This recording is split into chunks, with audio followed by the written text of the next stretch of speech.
लोकसभा चुनाव के बाद अब विधानसभा की बारी। सारण की सियासत में उठापटक जारी। नमस्कार, मैं दिव्या और आपने देखना शुरू कर दिया है कैपिटल टीवी बिहार। विधानसभा चुनाव की तैयारी शुरू हो चुकी है और इस दौर में सारण की सियासत में उठापटक की शुरुआत भी हो गई है। जिला परिषद अध्यक्ष पद पर राजद विधायक और पूर्व मंत्री जितेंद्र कुमार राय के रिश्तेदार जयमित्रा यादव विश्वास मत खो चुकी है। पूर्व सांसद प्रभुनाथ सिंह के कुनबे का जेडीयू में शामिल हो जाने के बाद जिले का राजनीतिक समीकरण बदला हुआ है। एनडीए जहां छपरा, सिवान, गोपालगंज में मजबूत हुई है, तो वहीं आरजेडी में आपसी गुटबाजी साफ देखी जा रही है। सारण प्रमंडल में महागठबंधन के बाकी के दल राजद के ही भरोसे हैं, यानी कांग्रेस, वाम दलों का अपना कोई आधारगत वोट नहीं है। ये सभी राजद के ही भरोसे बैठे हैं।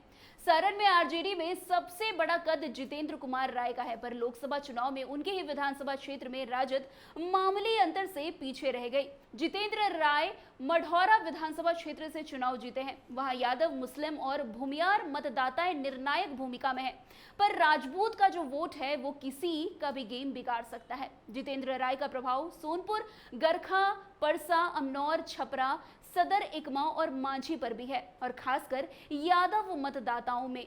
वहीं दूसरी तरफ सारण की सियासत में प्रभुनाथ सिंह के परिवार का लंबा वक्त से सिक्का चला है, पर प्रभुनाथ सिंह के जेल चले जाने के बाद उनका कुनबा बिखरना शुरू हो गया। उसके कई सारे करीबी विधायक राजद और भाजपा में शामिल हो गए, जिसमें छोटेलाल राय और कृष्ण कुमार सिंह मिंटू का भी नाम प्रमुखता से लिया जाता है।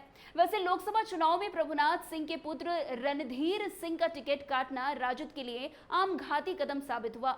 बताते चले कि महाराजगंज में आकाश सिंह 1 लाख से ज्यादा मतों के अंतर से चुनाव हारे। वहीं दूसरी तरफ इनका प्रभाव सारण लोकसभा क्षेत्र पर पड़ा और मामूली मतों के अंतर से राजद सुप्रीमो लालू प्रसाद यादव की पुत्री रोहिणी आचार्य चुनाव हार गई। रोहिणी के चुनाव हारने के बाद छपरा के राजद नेताओं से लालू प्रसाद यादव खुश नहीं है, क्योंकि उन्हें जो फीडबैक दिया गया था उसके अनुसार रोहिणी हर हाल में 50,000 मतों के अंतर से चुनाव जीत रही थी, लेकिन हुआ ऐसा नहीं। अब अगले साल बिहार विधानसभा का चुनाव होना है, जिसके पहले एनडीए और सामाजिक समीकरण में खुद को फिट करने में लगा हुआ है, जिसका असर अभी से ही दिखने लगा है। सारण जिला परिषद अध्यक्ष पद पर अविश्वास प्रस्ताव लाकर एनडीए ने अपना असर दिखाना शुरू कर दिया है। जिले के कई बड़े चेहरे एनडीए के खेमे में है। वहीं महागठबंधन के पास जितेंद्र कुमार राय, छोटेलाल राय और सुनील कुमार राय जैसे मजबूत चेहरे हैं। वैसे मुस्लिम यादव समीकरण के साथ ही साथ कुशवाहा को भी महागठबंधन अपने साथ जोड़ने की कवायद में लगी हुई है।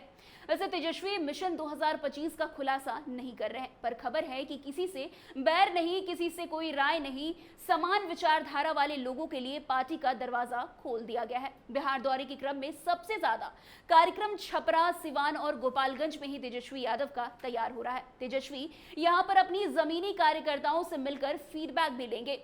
वैसे खबर यह भी है कि कई वर्तमान विधायकों को वो बेटिकट भी किया जा सकता है। अमनौर और तरैया में नए सामाजिक समीकरण को साधने की तैयारी चल रही है। बनियापुर में मजबूत उम्मीदवार की तलाश है। मांझी में राजद ब्राह्मण चेहरे पर खेलने की तैयारी है, जबकि एकमा, मरहोरा, परसा और सोनपुर में पार्टी कई फेरबदल करने नहीं जा रही है। वैसे पूर्व सांसद प्रभुनाथ सिंह के परिवार के एनडीए में वापसी के बाद जिले में एनडीए की मजबूती साफ देखी जा रही है। जिले की राजनीति को नजदीकी से समझने वाले समीक्षक बताते हैं कि विधानसभा चुनाव तक परिस्थितियों में बड़ा बदलाव होगा। ऐसे में सारण प्रमंडल में फिर लड़ाई चेहरे के दम पर ही लड़ी जाएगी। 4 लोकसभा और 3 जिले वाले पूरे क्षेत्र में कुल 24 विधानसभा क्षेत्र हैं, जिसमें से महज 7 सीटों पर ही एनडीए का कब्जा है। ऐसे में अब आगे राजद हो या फिर एनडीए, दोनों कैसे रणनीति तैयार करती है, ये देखने वाली बात होगी। कोई भी खबर आती है तो हम आप तक जरूर पहुंचाएंगे। तब तक के लिए इतना ही। अन्य खबरों के लिए हमारे साथ ऐसे आगे बने रहे और देखते रहे कैपिटल टीवी बिहार। धन्यवाद।